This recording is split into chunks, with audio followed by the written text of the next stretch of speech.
What's up? I've had this Ridstar Q20 for about 2 to 3 months, and I've ridden it for about 300 miles. So seeing a full and true review would stop the app and let's go right. If I could do it, then why can't you?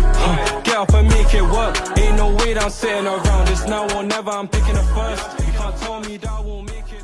I'm just gonna start by saying this so you're not shocked. This whole video is gonna be a voiceover because it sounds like this.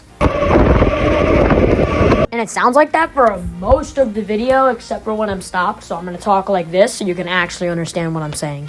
Okay, so in this video, I'm going to go over the pros and cons of the Ridstar Q20.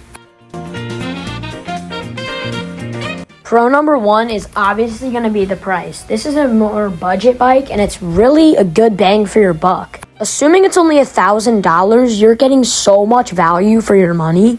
And you could pay way more for bikes that, in my opinion, are way less good, per se.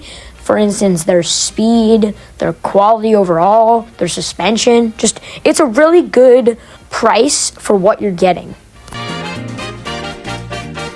Second pro is the suspension. It might be because I haven't experienced actually good suspension from what other people say, but me personally, I love the suspension on the Ridstar. The front forks are super nice and soft, so it really just takes in all the bumps, and the rear shock can take up those really big hits you have on like curbs and other items.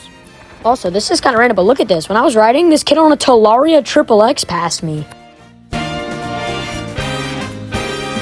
Now for pro number 3, it's how upgradable the bike is. I don't care if you think that this doesn't count as a pro because it doesn't have to do with the bike technically. I would consider this one of the biggest pros. For instance, I've had this bike for only like 2 to 3 months and I've already gotten a full twist throttle, a seat cover, grips, and a whole bunch of other stuff on it. Okay, and now we're going to move into some of the cons. The first con of the Ridstar Q20 is the speed.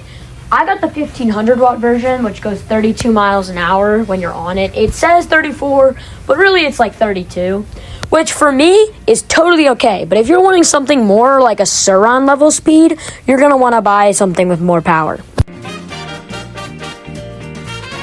The second con of the Ridstar is the brakes.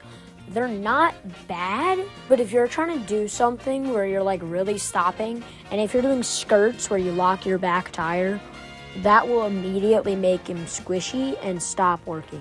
So you probably will have to bleed them or replace them within a little bit of time. The final con for the Ridstar is the acceleration. It's not horrible, but it could use some work. It takes like 30 seconds to get up to 30, but to get to 20, it's only like 10 seconds. It's really when you're going those really high speeds that it takes a while to speed up.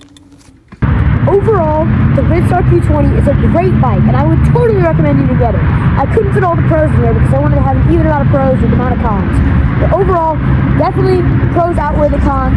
This bike is great. Pay attention, pay attention, pay attention, pay attention, finish, show you how to get. First you make